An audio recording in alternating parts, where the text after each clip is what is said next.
विदर्भामध्ये मी कालपासून प्रचार करतोय। अनेक सभा मी अटेंड केल्या, अनेक सभांना उपस्थित राहिलो आणि त्या ठिकाणी पाहिलं एक प्रचंड उत्साह, विशेष करून लाडक्या बहिणींमध्ये विशेष उत्साह जाणवला।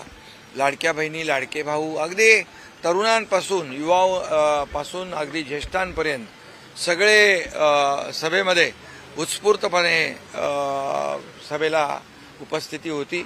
यावरून शिवसेनेचे जिथं जिथं नगराध्यक्षपदाचे उमेदवार आहेत, नगरसेवक पदाचे उमेदवार आहेत, त्यांच्या पाठीशी स्थानिक पातळीवरची जनता, मतदार या ठिकाणी उभे राहिलेले चित्र मी पाहिलेलं आहे आणि विकासाचा मुद्दा घेऊन आम्ही ही निवडणूक लढवतोय।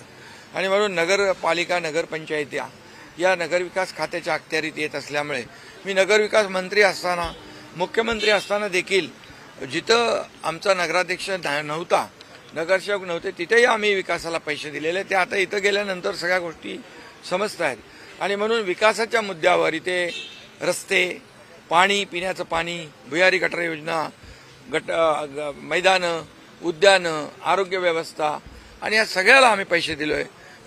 प्रधानमंत्री नरेंद्र मोदीजींच्या वाढदिवसानिमित्त प्रत्येक नगर परिषदेला 1-1 कोटी रुपये नमो उद्यानासाठी दिले, ते देखील त्यांना पोहोचले। त्यामुळे खऱ्या अर्थाने विकासाचा मुद्दा हाच आमचा